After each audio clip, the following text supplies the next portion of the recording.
Então a gente vai detonar tudo sobre gases hoje. Então vamos lá, o que diferencia um gás para um sólido, pessoal? Ou para outro estado da matéria, né? A gente tem o sólido, líquido e gasoso. No estado sólido, eu tenho uma força que liga os átomos que compõem aquele material muito grande.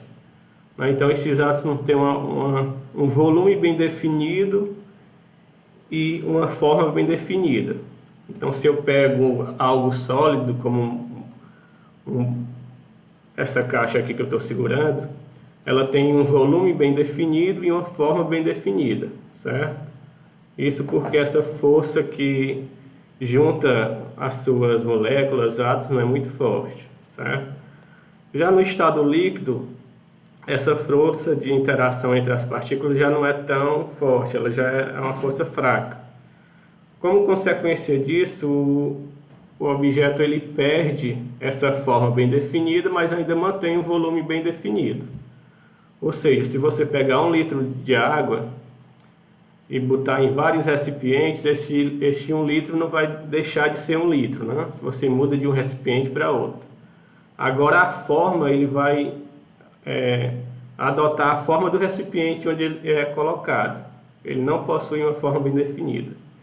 E os gases que a gente vai estudar, ele não tem nenhuma forma, nem um volume bem definido. Ele vai ocupar a forma e o volume do recipiente onde ele é colocado. Então, o que vai ditar o comportamento de um gás, né? O gás vai... Como é que eu posso estudar um gás? Um gás, ele é estudado com 3 variáveis, né? A gente chama variáveis de estados.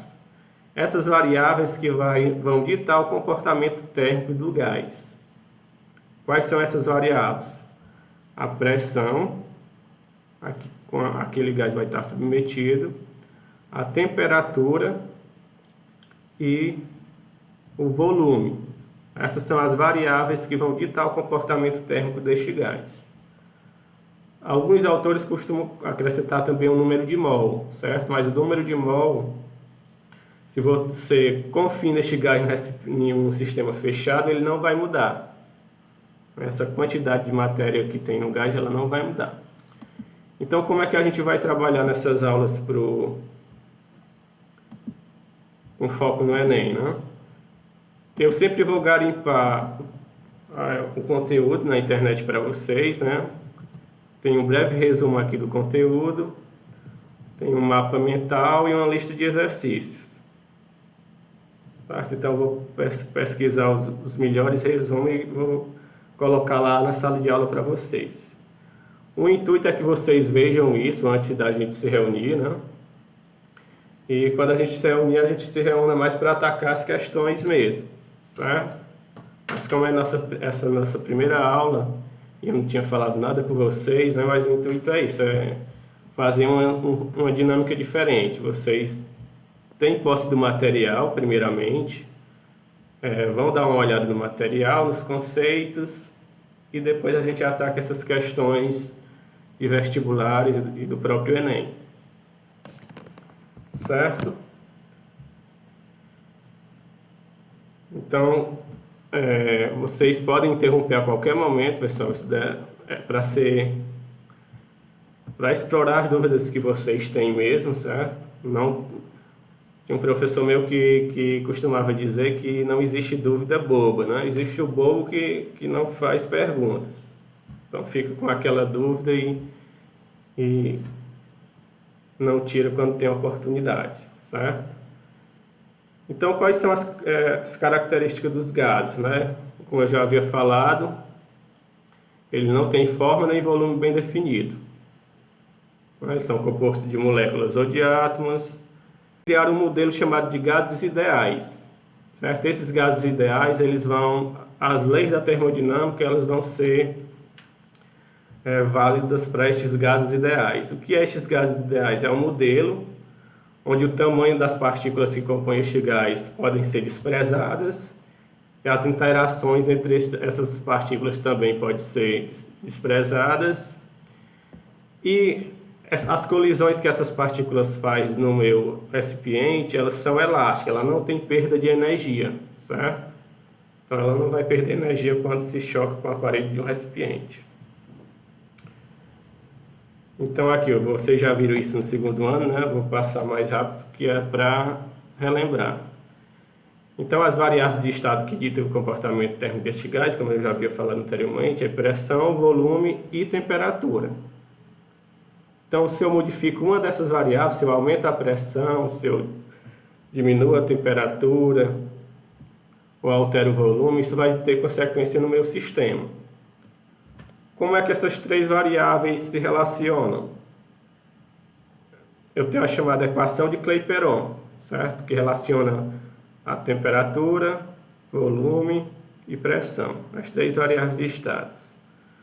O que diz essa equação? Sempre que eu multiplicar a pressão pelo volume e dividir pela temperatura, isso vai ser igual ao número de mols.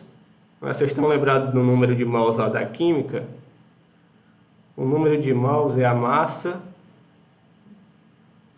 que eu tenho do meu gás em gramas, né, pela massa molar. Cada elemento químico ele tem uma massa molar, né, tem lá na tabela periódica. Então isso daqui é o número de mols, certo? E este R é uma constante, que a gente chama constante universal dos gases. Como o próprio nome já diz, né, constante não muda, né, o valor. Então, aqui tem o valor dessa constante, ó, 8,31. Só que essa constante aqui ela está em unidade de joules por mol Kelvin. Se você tiver a pressão em atm, essa constante é de 0,082.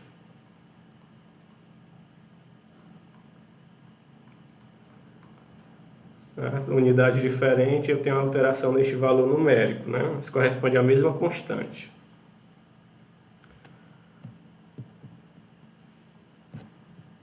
Pronto. Eu posso fazer uma alteração neste meu sistema, né? Neste gás confinado em um recipiente, mantendo... Oi. Volta só um pouquinho mais em cima que eu estava copiando. Eu mandei este TD, tá lá na sala de aula, viu? Todo este material. Pera aí. E eu posso mandar assim com os riscos. Isso aqui é 92? Oi? Aqui no R é 92? 0,082. É um 8. Pronto, pode ir. Obrigado. Então, eu posso fazer modificações neste meu sistema, deixando algumas dessas variáveis constantes. Por exemplo, eu quero fazer uma mudança sem modificar a pressão, ou sem modificar a temperatura. Okay? Então, existe uma lei que relaciona uma mudança de um estado para outro. Vamos voltar aqui. Essa é a equação de Clapeyron. Relaciona as variáveis de estado, né? PV sobre T é igual a o número de mols vezes essa constante. Passando o T para lá, ó, multiplicando, né? PV igual a nRT. Essa é a minha equação de Clapeyron.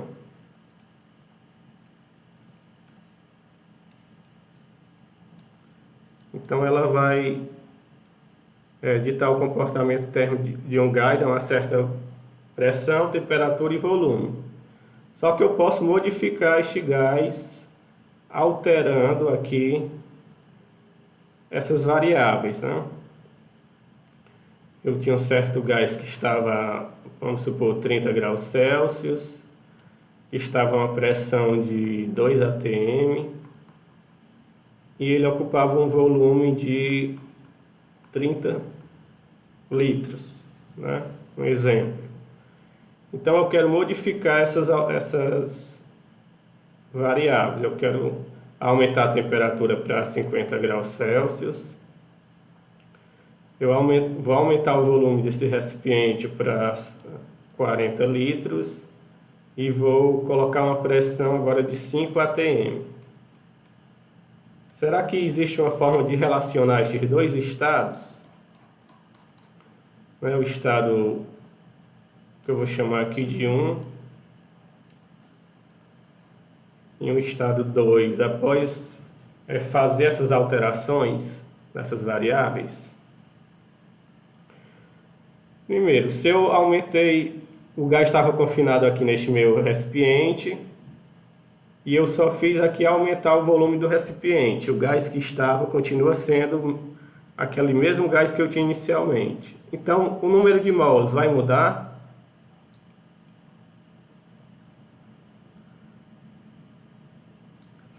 O que é que vocês acham? O número de mols vai mudar?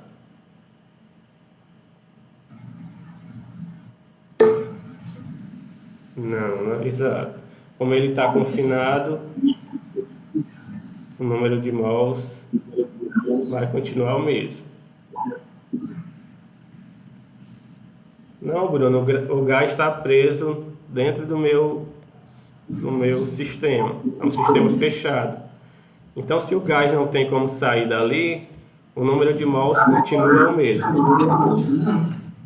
Certo? Então, como o gás estava confinado ali, ele não muda o número de mols. Então, o que a equação de Clapeyron diz? PV igual a nRT, está faltando T aqui, né? PV sobre T é constante. Isso daqui não muda. E R, o próprio nome já diz, né? Uma constante, não vai mudar. Então, como eu não tenho alteração neste produto, o resultado vai ser sempre o mesmo. Então, este produto aqui, eu posso dizer que ele também é constante, não muda. Então, se esse resultado não muda, eu posso igualar.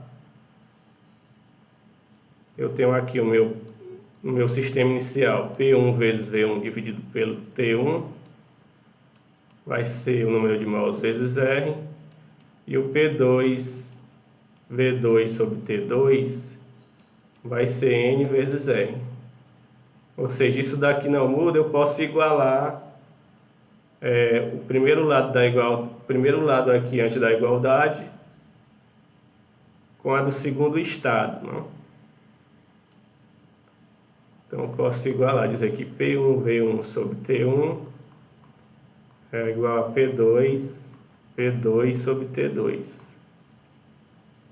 Então eu sempre posso fazer isso, não importa quais as mudanças que eu faça durante este processo de observação, nas variáveis, eu vou ter sempre essa igualdade, P1 V1 sobre T1 igual a P2 V2 sobre T2. Se eu tiver outra mudança, eu tenho a mesma coisa. É só pegar o produto da pressão vezes o volume e dividir pela temperatura que eu vou ter o mesmo resultado. Então eu posso inferir qual o novo volume, a nova temperatura, o novo valor de pressão que eu possa ter em um processo posterior, se ele me dá alguma dessas variáveis, né? Então, se ele me dá a pressão e o volume do novo estado, eu posso achar a temperatura. E assim vai. Aí o que é essa é chamada lei geral, ou equação geral dos gases? Está relacionando vários estados. Mas o que acontece se eu manter a temperatura constante? Eu vou alterar só a pressão e o volume, mas não vou mexer na temperatura. Eu tenho uma chamada transformação iso, que é igual, né? Térmica. Isotérmica quer dizer que a temperatura não muda de um processo para outro. Então, se não muda, se aqui é o mesmo valor, eu posso tirar este T da minha expressão, concordo? Se é o mesmo valor, eu posso simplificar essa minha expressão geral. tirando o T da minha expressão, fica que P1V1 igual a P2V2. Então, se ele falou em transformação isotérmica, um processo isotérmico, você não precisa colocar a temperatura. Se você colocar, dá o mesmo resultado, mas você vai perder tempo, certo? Então, aqui eu tenho uma simplificação da lei geral. O que acontece se eu manter a minha pressão constante? Chamo de transformação iso, que é igual, né? Bárica.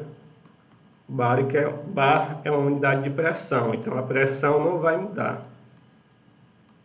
A pressão é constante. Então, se eu tirar da lei geral a pressão, eu fico com o quê?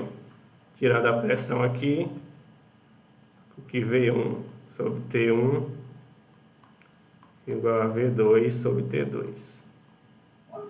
Ei, Cris, qual é o outro nome que dá a transferência isobárica? É isocórica? Não, é agora, na isovolumétrica, que ela tem 3 nomes. Ah, é, a isovolumétrica. Valeu. A próxima transformação é manter o volume constante. Então, se eu tiro o volume dessa minha expressão aqui, eu vou ficar com P1 sobre T1 igual P2 sobre T2, que é a transformação iso, que é igual, né? Aí essa do volume, ela tem 3 nomes: isocórica, isométrica ou isovolumétrica. Então, esses 3 nomes se referem a uma transformação em que o volume não muda. Certo? O volume é constante. Então, tirando o volume da lei geral, eu vou ficar com V1 sobre T1 igual a P2 sobre T2. Certo? Então, se você memoriza aqui a lei geral dos gases, P1V1 sobre T1 igual a P2 sobre T2, você automaticamente memoriza as outras 3 transformações, né? E, na verdade, essa lei geral é a união dessas 3 transformações particulares. Se ele falar que uma grandeza é constante, o volume é constante, é só você tirar ela da lei geral. Você vai ficar com a fórmula reduzida. Então, tá aqui, tem as 3 leis, né? Cada uma dessas transformações é associada ao cientista que expressou essa relação. Então, a isotérmica é a chamada lei de Boyle, a isocórica, lei de Charles, a isobárica, lei de Gay-Lussac. Aqui também, pessoal, tem um mapa de estudo que eu achei bastante interessante, né? Ele simplifica bem todas as propriedades que a gente vai necessitar aqui para resolver essas equações de gases, certo? A gente viu lá em termologia que a unidade de temperatura no sistema internacional, qual é? A temperatura vai ser dada em que unidades? Celsius, Fahrenheit, Kelvin. Isso, então nessas expressões a gente tem sempre que converter para Kelvin, certo? Então as questões geralmente costumam fornecer a temperatura em graus Celsius, e se você usar a temperatura em graus Celsius, você vai obter um valor errado. Então, só relembrando, né, para converter aqui Celsius em Kelvin, é só você somar 273, certo? Tem a temperatura em Kelvin, em Celsius, que em Kelvin é só somar 273. Se for o contrário, né, se você tiver em Kelvin e a resposta quiser em Celsius, você só subtrair. Aqui tem algumas unidades de pressão, ó. uma atmosfera, né, que é 760 milímetros de mercúrio, né, um ATM, que é 10 elevado a 5 Pascal, só para, se você precisar converter em alguma questão, usar essas relações. 1 centímetro é igual a 1 centímetro cúbico, né, de volume é 1 ml, 1 metro cúbico dá 1000 litros. Aqui aquelas três equações que eu deduzi, ó, as três, mantendo uma das variáveis constante, né? A equação de Clapeyron e a equação geral. Então depois vocês vão juntando estes mapas mentais, que é uma boa estratégia para você ficar a par do conteúdo. Em cada tópico deste que eu mostrei, eu vou trazer um mapa mental para vocês. Então vamos lá, na parte dos exercícios, né? Vamos colocar isso daí em prática. Então vamos lá, primeira questão. Eu tenho um gás aquecido a volume constante. Então a gente já sabe que o volume aqui não vai ter alteração. V constante. Então eu tenho simplesmente que P sobre T é igual a um constante. Certo? A pressão exercida pelo gás sobre as paredes do recipiente aumenta por quê? Então, para aumentar a pressão, o que eu tenho que fazer com a temperatura, né? Vamos passar a temperatura para o outro lado. Eu vou chamar essa constante só de C, certo? Então, P vai ser igual a temperatura vezes essa constante, C. Então, observe que é diretamente proporcional. Se eu aumento a pressão, a temperatura também aumenta. Se este T estivesse dividindo aqui no outro lado da igualdade, aqui seria o inverso. Um aumenta, a outra diminui, certo? Mas como ela está no numerador, é diretamente proporcional. Então o volume não muda. O recipiente vai ter o mesmo volume. Então vamos analisar os alternativos. A distância média entre as moléculas aumenta. Então ele está falando sobre as moléculas. A gente viu que temperatura é o grau de agitação das partículas de um corpo, né? Então, quanto maior a vibração tiver dessas partículas, maior vai ser a minha temperatura. Então, a gente viu que se aumentar a pressão, a temperatura também aumenta. Mas a distância média entre as moléculas vai aumentar? Isso, o volume não aumenta, pessoal. Então, não tem como aumentar essa distância média entre as moléculas, certo? Se o volume aumentasse, ela teria aí uma distância média também alterada. Mas como o volume permanece constante, o volume não se altera, essa média entre as moléculas elas não vai aumentar. Está incorreto.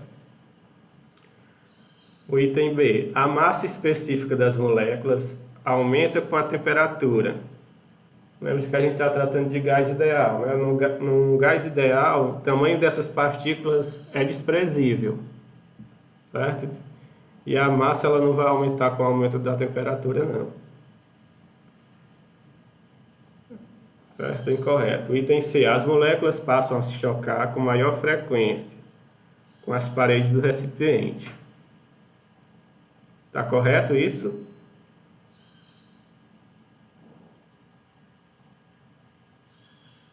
Jefferson disse que sim. Mateus também. Então é exato, pessoal. Quando ela ganha, a temperatura não está aumentando também. Então, se aumenta a temperatura é porque elas estão vibrando com a maior intensidade. Se elas vibram com maior intensidade, então as moléculas elas vão se chocar com a parede com a maior frequência. Está ganhando energia, elas vão ficar agitadas, né? Então vão bater na parede do recipiente com a maior frequência. E o item D diz que a perda de energia cinética, lembre que é um gás ideal, então ele não tem perda de energia, certo? Essas colisões que as moléculas fazem uma com a outra, não há perda de energia. Então seria o item C. Dúvidas? Lembre que a gente está aqui para explorar todos os detalhes desse conteúdo, né? Então, se ficar dúvida, não hesitem em perguntar. Isso, você vai ditar o comportamento térmico deste gás, Bruna. Se você altera uma dessas variáveis, você pode inferir a que volume você tem que colocar o gás, se quer chegar a determinada pressão ou temperatura. Certo? Então vamos à segunda questão. Um mergulhador em um lago solta uma bolha de ar de volume V. Então o volume dessa bolha, inicialmente vou chamar de 1, certo? Era V. A 5 metros de profundidade. Então ele estava aqui a 5 metros de profundidade, essa bolha, certo?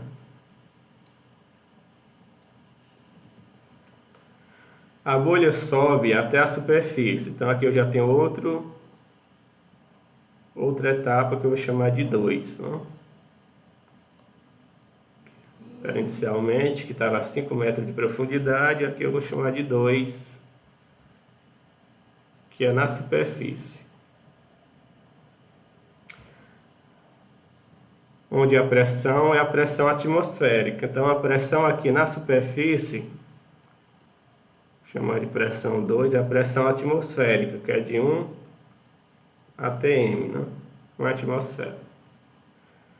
Considere a temperatura da bolha, permanece constante. Então, eu vou tirar a temperatura aqui da minha lei geral, né? A lei geral diz que a pressão, volume dividido pela temperatura é constante. Então, aqui ele diz que a temperatura não muda. Eu vou tirar aqui a temperatura da lei geral. O que ele diz mais? A temperatura permanece constante, a pressão aumenta 1 atm a cada 10 metros de profundidade. Então, quanto era a pressão aqui, pessoal? Se a cada 10 metros ela aumenta 1 atm e a bolha estava a 5 metros, qual era a pressão inicial? Alguém arrisca? Ele diz que a cada 10 metros a profundidade aumenta 1 atm. Quanto era a pressão inicial aqui? 0,5. Na verdade, 1,5, Bruno. Porque na superfície eu tenho a pressão atmosférica, certo? Então, aqui na superfície eu tenho 1 atm. Então, à medida que ele vai ganhando profundidade, ele vai aumentando a pressão, porque tem o peso da água em cima daquela bolha, certo? Então, a pressão inicial era 1 atm. Ele quer saber qual o volume na superfície, né? Que eu chamei aqui de 2. Pronto, é só usar a lei geral quando a temperatura é constante, né? Então eu tenho que o produto P1V1 igual a P2V2. O P1 eu tenho que é 1,5. O V1 ele chamou de V. O P2 é 1. E o V2 é o que ele quer saber. Então eu tenho 1,5V, 1 vezes V2, V2. Como ele não me deu o valor de V, eu tenho que deixar este V2 em função de V. Então está aqui o resultado. O meu novo volume vai ser 1,5 vezes o volume inicial. Então, item B.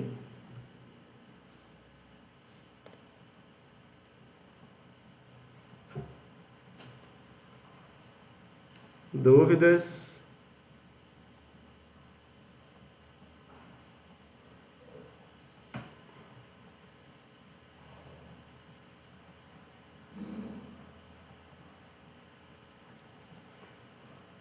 Não? Ficou nenhuma dúvida aqui? Ó, pessoal, aqui ficou duas variáveis, né? O V e o V2. Então, você olha a resposta, ó, ele está dando em função deste V. Então, este V deve ficar na minha expressão final, já que ele não forneceu, né? Então, tem muitos alunos que, quando fica duas variáveis, fica com dúvida se chegou ou não na resposta correta. Mas é isso mesmo, se ele não lhe fornece, não tem como você inventar um número. Deixa ele lá no seu resultado. Pronto, o negócio de 1,5 atm, né? Na superfície eu tenho a pressão atmosférica. A gente está imerso em uma coluna de ar e essa coluna de ar tem peso. Então, na superfície, essa pressão a gente chama de 1 atm, que é o peso da camada de ar da atmosfera faz sobre nós, não? E quando eu estou imerso em um líquido, além deste peso do ar, eu tenho o peso do líquido, a profundidade que eu me encontro. Então, eu tenho essa pressão da atmosfera, que vai ser somada a essa pressão da coluna de água que está sobre aquele meu ponto. E o que ele diz na questão? A cada 10 metros, eu tenho que somar uma atmosfera de pressão, certo? Isso ele fornece na questão. A cada 10 metros eu tenho que aumentar uma atmosfera de pressão. Então, como ele estava a 5 metros, ele vai aumentar a metade de 1 atm, né? 0,5. Então, ele vai ter o peso da camada de ar mais o peso da coluna de líquido que está sobre aquele ponto. Então, por isso que inicialmente, como a bolha estava no fundo a 5 metros de profundidade, ele tem a camada de atmosferas, a pressão da camada de ar, mais a pressão de 0,5 atm, que é a metade de 10 metros. Né? Então, ele vai ter a metade deste valor, metade de 1, 0,5. Então, a pressão inicialmente era de 1,5 atm. Então, vamos para a terceira.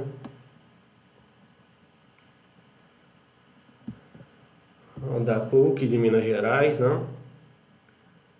Uma das leis dos gases ideais é a lei de Boyle, segundo a qual mantida constante a temperatura. Então, a gente não vai ter temperatura na nossa correspondência entre os dois estados, né? Então, eu vou ter só que P1, V1 vai ser igual ao P2, V2. A unidade que ele diz que é constante, a gente retira da nossa lei geral. Então, eu fico com a lei de Boyle, que é uma transformação isotérmica, né? Aí ele quer saber, sobre essa relação, são corretas as afirmativas, exceto, muito cuidado com isso, certo, pessoal? Que o nosso cérebro, quando a gente está resolvendo uma questão, a gente quer encontrar a alternativa correta. Então, se você for afobado, quiser fazer ela rapidamente, você pode escorregar nessa casca de banana. Então, ele quer a errada, né? Então, a gente tem essa relação aqui, né? Que P1, V1, P vezes V é constante. Não muda. Por isso que eu posso relacionar vários estados dos gases. Aí vamos às alternativas. A temperatura é constante Se aumentarmos as grandezas da pressão, o volume a um certo valor, a outra diminuirá do mesmo valor. Então o que ele está querendo dizer aqui? Para isso ser verdade, se eu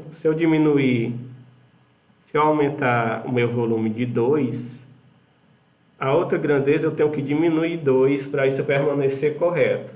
É verdade isso?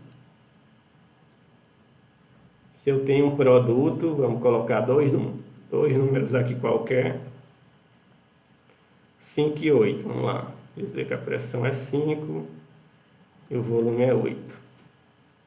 Isso daqui vai dar 40, né? Então, para isso continuar sendo verdade, se eu aumentar 2 aqui, eu tenho que diminuir 2 aqui. Isso é verdade? O Ian diz que é falso, o Ian também. É só ver aqui, né, pessoal? 8, se eu somar 2, se eu somar 2 dá 10. E aqui, se eu diminuir 2, dá 3. Então, 3 vezes 10, 30.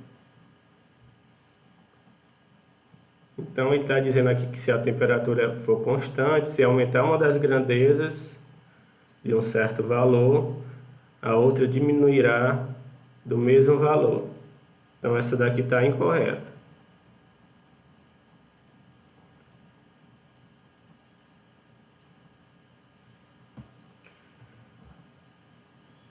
Vamos lá, o item B, vamos ver se é verdade o item B. A temperatura constante, a pressão de um gás é inversamente proporcional ao seu volume. Então, basta você fazer o que ele está dizendo aqui, ó, fazendo a equação o que ele está dizendo no texto. Certo? Ele está dizendo que a pressão vai ser inversamente proporcional ao volume. Então, vamos isolar a pressão do volume, né? Vamos colocar um em cada lado da igualdade. Então, vou passar o V para o outro lado, ele está multiplicando, vai passar dividindo. Então, vai ser essa constante dividido por V. Bom, a divisão, né? Quanto maior for este número, quanto maior o divisor, menor o resultado. Então, está correto. Certo? É inversamente proporcional ao volume.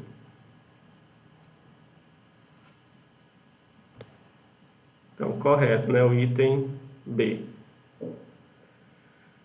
Vamos para o item D. Eu vou já voltar para o item. Pulei o item C de propósito, certo? O item D. A temperatura constante, a pressão de um gás é diretamente proporcional ao inverso de seu volume. Aqui é a mesma coisa, né, pessoal? Da questão anterior. Se a pressão é inversamente proporcional ao volume, o volume vai ser inversamente proporcional à pressão. É lógico, né? Isso daqui também está correto.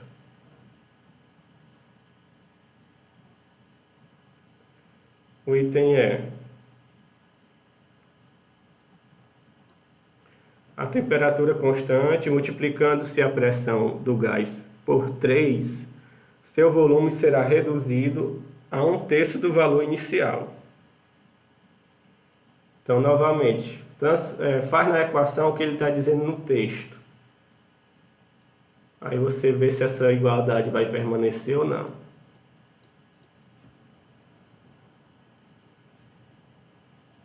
Então, o item E, ele está dizendo o quê? Vamos colocar na expressão, né, que é a nossa expressão PV igual a um constante, o que ele está dizendo no texto. A temperatura constante, eu vou multiplicar a pressão por 3, então vou pegar a pressão e vou multiplicar por 3 vezes P. Seu volume será reduzido a 1/3. Então, reduzido a 1/3 dividido por 3, né? Isso vai dar o mesmo valor?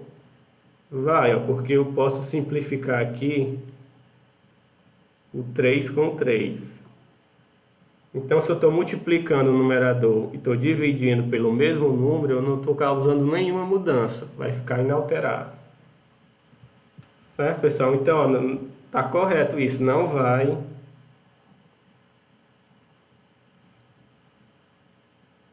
ter mudança, vai ser, se eu multiplicar a pressão por 3, para essa igualdade continuar sendo verdadeira, eu tenho que reduzir o volume a 1/3. Certo? Então, correto. Ó, o item C está dizendo que o gráfico pressão e volume de um gás ideal corresponde a uma hipérbole. Isso daqui também está incorreto. Certo? Essa questão aqui ela seria anulada porque tem 2 itens incorretos. Certo, pessoal? Então, principalmente quem pretende fazer o S também, geralmente você vai precisar fazer 10% de cálculo na prova de física da UES. A maioria é você fazer este trabalho de mexer com equações e interpretar a equação. A equação ela está fornecendo uma leitura para a gente. Então isso daqui é como se fosse um texto para mim, certo? Então você tem que ir trabalhando assim. Ele dá uma frase para você e você tem que aplicar na equação para ver se isso tem sentido ou não. Vamos para a próxima. Um gás a pressão P1 e temperatura de 20 graus Celsius. Ó, pessoal, temperatura. Ele está dizendo que a pressão P1, ele não diz o valor, né? Só que a temperatura é de 20 graus Celsius. Lembre que tem que sempre ser em Kelvin, certo? Então você tem que somar 273. Então isso daqui vai ficar 293 kelvins. É aquecida até 100 graus. Então a temperatura foi modificada, então tem outra temperatura que é de 100 graus Celsius. Novamente, somos 273, vai dar 373 Kelvin. Em um recipiente fechado de volume 20 centímetros cúbicos, então o volume do recipiente, 20 centímetros cúbicos. Aí ele quer saber qual será a pressão do gás a 100 graus Celsius. Então ele quer saber a pressão. Ele não forneceu o valor da pressão inicial, né? O valor numérico. Então você continua aqui com o P1. Se ele não deu, você não pode inventar. Se você olhar para a alternativa, ele dá a resposta em função de P1. Né? Então o nosso P1 vai continuar aí na minha relação. Então vamos lá, só substituir na expressão para uma isotérmica, né? Quer dizer, numa isocórica. Ele está dizendo aqui, ó, pessoal, despreze a dilatação do recipiente. Não sei se vocês estão lembrados, o pessoal do segundo ano aí está mais afiado, né? Mas toda vez que a gente aquece o material, ele aumenta de tamanho. A gente chama isso de dilatação térmica. E se a gente esfriar o material, ele reduz o seu tamanho, o seu volume, a sua área, né? Isso a gente chama de dilatação. Ele diz para desprezar a dilatação, ele quer dizer que este volume aqui não muda. Se a dilatação, se eu posso desprezar, o volume continua o mesmo, é inalterado. Então a gente vai tirar o nosso volume da expressão geral, né? Como vai ficar? P1 sobre T1 igual a P2 sobre T2. O P1 ele não forneceu, né? Continua sendo P1. A temperatura inicial, ó, 293. O P2 é o que ele quer saber. E o T2, 373. Ele quer o P2, então vamos isolar o P2. Vamos isolar isso. O que está dividindo eu passo multiplicando, né? Então isso aqui está dividindo, vai passar multiplicando o P1. Então eu vou ficar com 373 P1 dividido por 293 é o valor do meu P2. Então se você fizer essa divisão aqui, 373 dividido por 293, isso, 1,27. Então, meu P2 vai ser 1,27 vezes o P1.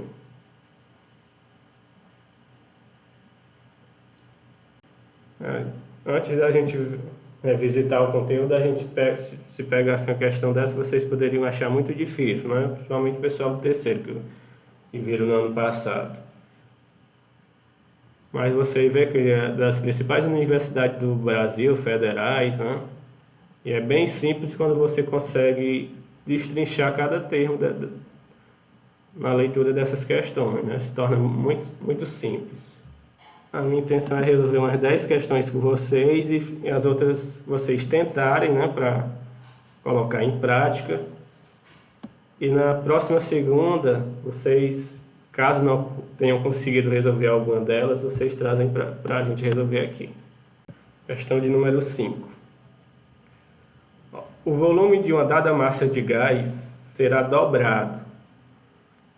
Então, tem um volume inicial, que eu vou chamar de V,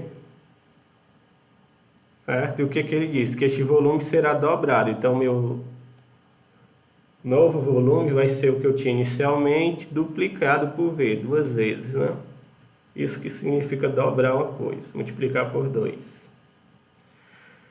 A pressão atmosférica, ou seja, ele está dizendo que a pressão é constante, ele vai ser dobrado a pressão atmosférica, quer dizer que a pressão não vai mudar. Se a temperatura do gás varia de 150 a... Então, qual é a nova temperatura? Então, a temperatura inicial, 150 graus Celsius. É uma velha regra, né? Somar grau Celsius em Kelvin, eu tenho que somar 273. Então, aqui vai ficar 423, né? 423 Kelvin. Qual será a nova temperatura? O P que é constante, então vai ficar V1 sobre T1 igual a V2 sobre T2. Substituindo, volume inicial, ele chamou de V, não deu valor. A temperatura inicial, 423. Volume final, 2 vezes o inicial. E a temperatura 2 é o que ele quer saber. Tem alguma coisa que eu posso simplificar aqui? Quanto é o número dividido por ele mesmo? Dá quanto? Exato, 1. Então, como o Jefferson disse aí, eu posso simplificar o V com o V. Eu não sei quanto é o valor do V, mas eu sei que ele vai ser idêntico aqui no lado e no outro. Então, se este V for um valor 10, no outro lado vai ser 10 também. Então, eu posso simplificar. Simplifiquei o V com o V, que ficou 1, né? Então, agora é só multiplicar meio pelos extremos. T2 vezes 1. T2 vezes 1, que é T2. 2 vezes 423. 846, né? Então aqui é a minha temperatura, 846 Kelvin. Vamos lá marcar nosso resultado. Não tem, né, pessoal? Por que que não tem?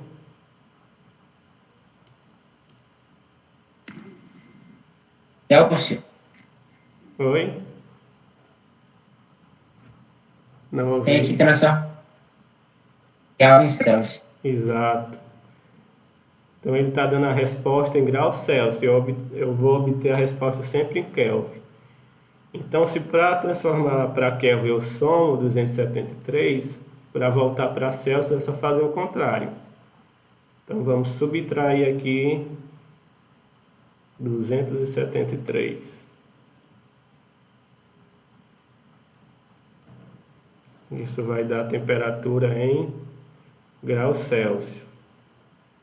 Façam essa subtração aí. 846 menos 273.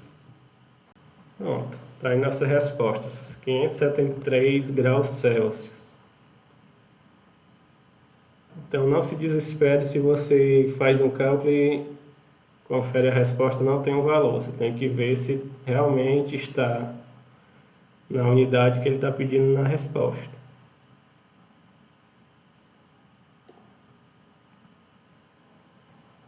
Dúvidas aqui, pessoal?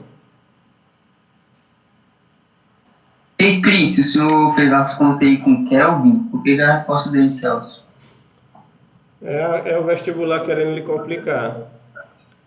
Não, mas tá errado, tá não? Porque, por exemplo, um Kelvin deu 573, se for converter vai dar outro valor. Não, em Kelvin deu 846. Ó. Não, tá, substituiu. Ah, tirou ali, já converteu já. Putz, não Eu vi, voltei para Celsius. É, eu não vi.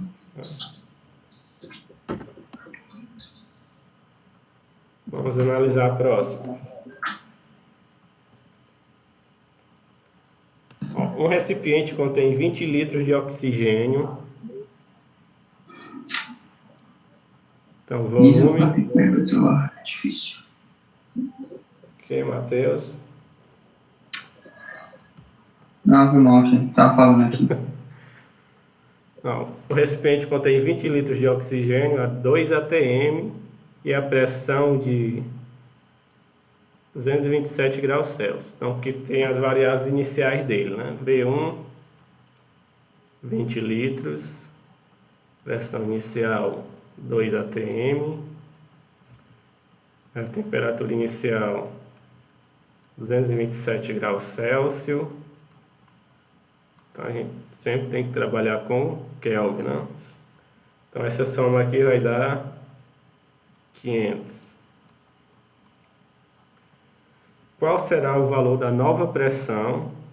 Quer saber o valor da nova pressão? Chamar de 2 em atm. Se este gás for passado para um recipiente de 10 litros. Então, novo volume, 10 litros. A mesma temperatura. Então, a temperatura não muda. Vai continuar sendo 500. Então, a gente nem precisava fazer essa conversão aqui, já que a gente não vai usar a temperatura, né? Então, o que a gente vai ter? P1, V1 igual a P2, V2. Só substituir P1, 2, V1, 20, P2 ele quer saber, e o V2, 10. Simplifica aqui, ó. Então, a minha nova pressão vai ser de 4 atm.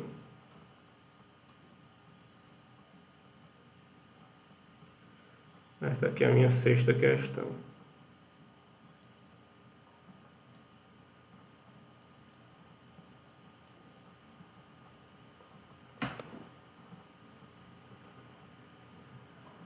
Vocês viram aí que é praticamente a mesma coisa, né? Em todos os vestibulares, quando a gente começa a resolver várias questões, parece que a gente está resolvendo uma questão já que a gente já fez anteriormente, né? Não, Bruno, o volume pode ser centímetro cúbico, decímetro cúbico, metro cúbico, certo? Então, se ele tiver em unidades diferentes, eu tenho que transformar, converter, trabalhar sempre com a mesma unidade. Se o volume inicial está em litro, o final também tem que estar em litros. Aí se você...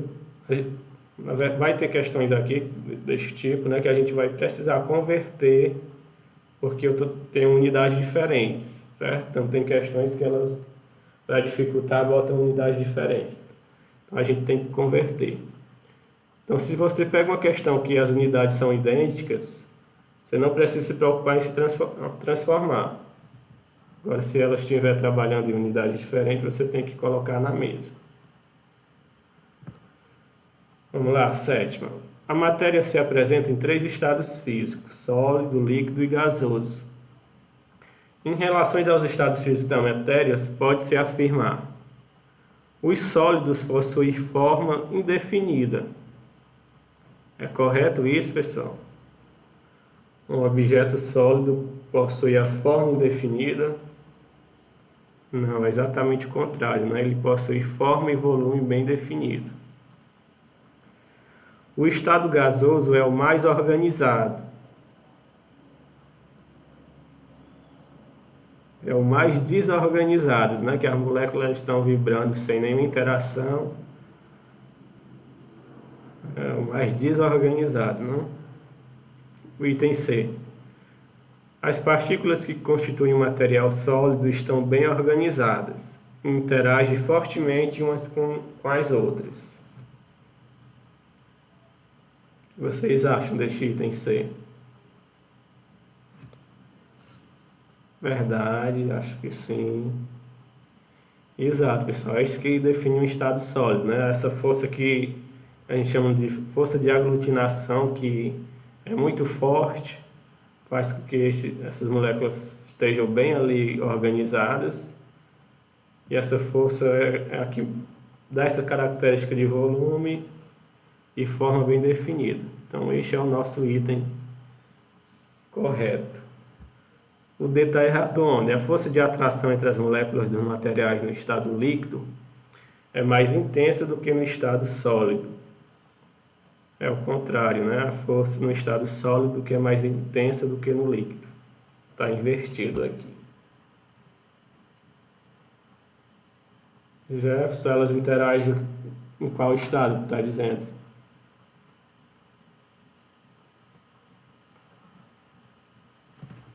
No sólido e no líquido, elas têm uma interação, certo? Já nos gases, este modelo de gás ideal, essa interação a gente desconsidera. Vamos lá, próxima.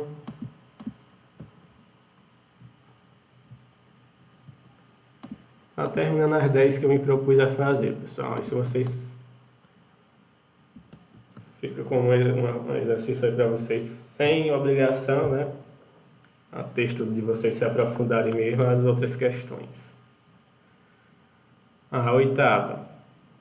Vamos lá, continuando. De acordo com a lei de Boyle, para aumentar a pressão de uma amostra gasosa numa transformação isotérmica, falou isotérmica, temperatura não muda, a gente tira ela da nossa lei geral.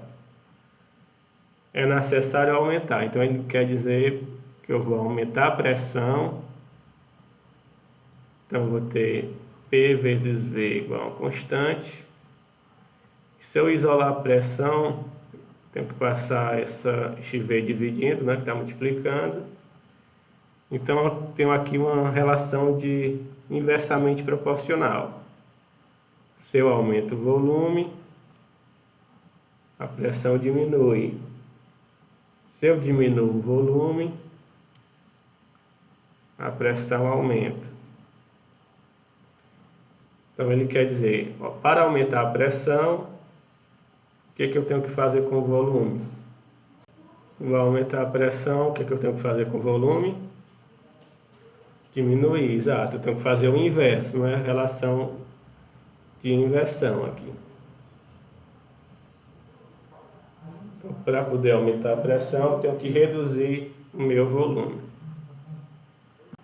Vamos lá, a questão 9 está repetida, a gente já fez ela, né? Vou pular a 9, repetida. A 10ª, pessoal. Certa massa de um gás ocupa um volume de 21 litros. Vou pegar aqui o volume inicial, 21 litros. A uma temperatura de 27 graus Celsius. 27 mais 273 dá 300 kelvins. Então, você quer saber qual o volume em litros a 127 graus Celsius. Então tem uma nova temperatura aqui, vou chamar de T2.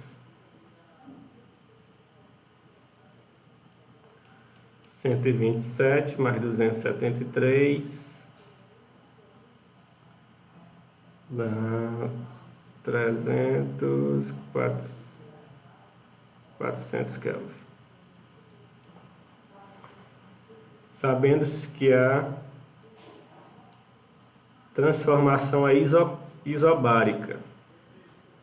Transformação isobárica, a pressão é constante. Não vai ter pressão lá na nossa expressão. Então vamos lá. Vou ter que V1 sobre T1 igual a V2 sobre T2. O volume inicial era de 21 litros, não? Temperatura inicial 300. Volume final é o que ele quer saber. E a temperatura final 400. Bom, substituir só fazer as continhas, né? Eu posso simplificar aqui, cancelar esses dois zeros com os dois zeros do primeiro membro. Então aqui eu vou ficar o quê? 3 vezes V2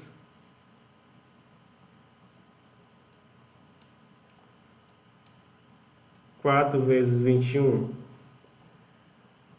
84. Então meu V2 vai ser 84 dividido por 3.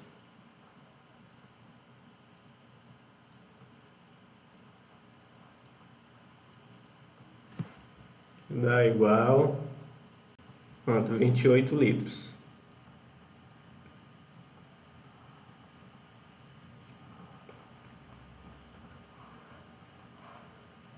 Essa é a nossa questão de número 10. Resposta 28 litros.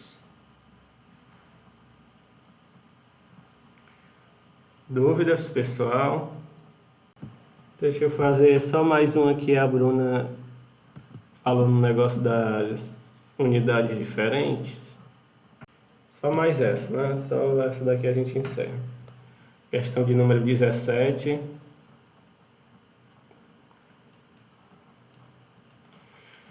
Uma bolha de ar forma-se no fundo de um lago, em que a pressão é de 2,2 atm. Então, a pressão inicial, 2,2 atm. A essa pressão, a bolha tem volume de 3,6 centímetro cúbico. Então, a essa pressão, o volume é 3,6 centímetro cúbico. Que volume em centímetro cúbico? Ele quer saber qual o novo volume terá essa bolha quando subir a superfície, na qual a pressão atmosférica é 684 mmHg. 684 milímetros de mercúrio. Admitindo-se que a massa de gás contida no interior da bolha e a temperatura permanece constante. Então a massa e a temperatura não vai mudar. Pronto, observe aqui, ó. Eu tenho a primeira pressão em atm e eu tenho a segunda em milímetro de mercúrio. Não posso trabalhar com unidades diferentes, tá? A mesma coisa no volume. No volume ele quer em centímetro cúbico, ok. Unidades iguais. Mas sempre que ele fornecer um valor de uma certa variável numa unidade, a outra tem que estar na mesma unidade, para vocês fazerem essa substituição. É o mesmo caso que a gente faz quando está encontrando velocidade médias, que uma unidade está em quilômetro por hora, a outra está em metros por segundo. Se você quer ter a média, você tem que ter essas unidades de medidas iguais. Você não pode somar centímetro com metro, quilômetro com metro, tem que ser na mesma unidade. Então, sempre que o volume vier em unidades diferentes, você faz essa conversão. Pressão também é a mesma coisa. Lá no mapa mental que eu coloquei para vocês, tem essas relações de conversão, certo? Então, na pressão, uma atmosfera equivale a 760 mmHg, que isso é igual a 1 vezes 10 elevado a 5 Pascal, outra unidade de pressão.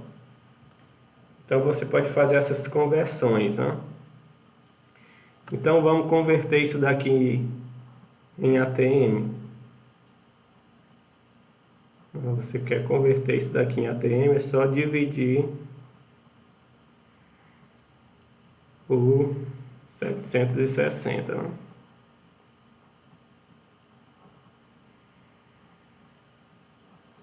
Que um atm tem 760 mmHg.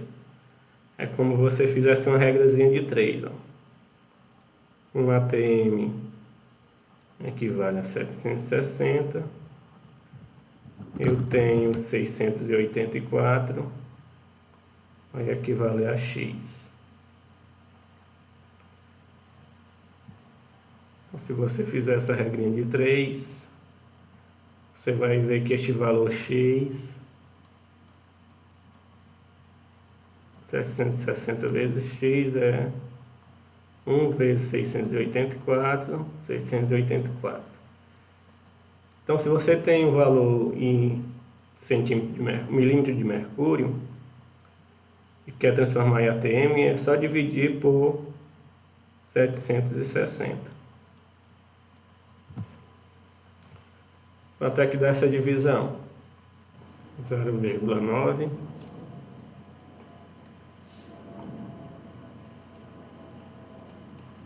Pronto, a parte mais difícil é essa. Agora é só substituir, né? Então vamos lá, substituindo. Colocar nossa expressão P1V1 igual a P2V2. P1 2,2, V1 3,6, o P2 é 0,9, né? A gente acabou de inferir aqui, e o V2 é o que ele quer saber. Isso está multiplicando, passa dividindo.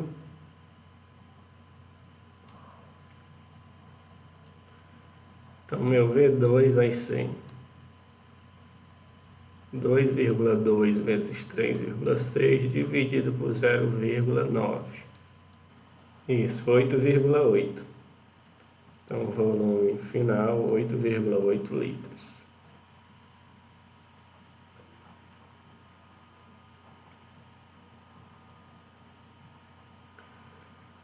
Então é isso, pessoal. Então fica as outras questões aí como treino para vocês. E qualquer dúvida a gente resolve aqui na próxima aula. Certo? Então até o Enem, né, que vai ser em março, vai ser em março, a gente consegue ver esses 10 principais pontos aí, né, que essa estatística está mostrando para a gente, e começa a resolver as provas mais recentes. Valeu, pessoal, eu que agradeço aí pela atenção. Até a próxima segunda, né, para nossas aulas para o Enem, e durante a semana nossas aulas. Valeu, Cris. Vai ser todos os dias, ou vai ser só toda segunda? Segundas. Toda segunda, 2 horas. Beleza, valeu, meu mano. Aí é sempre este mesmo link, certo? Ele está lá na sala de aula do Física para o Enem. Certo. Mandei lá no grupo da sala. Beleza, um abração, até amanhã. Valeu, até.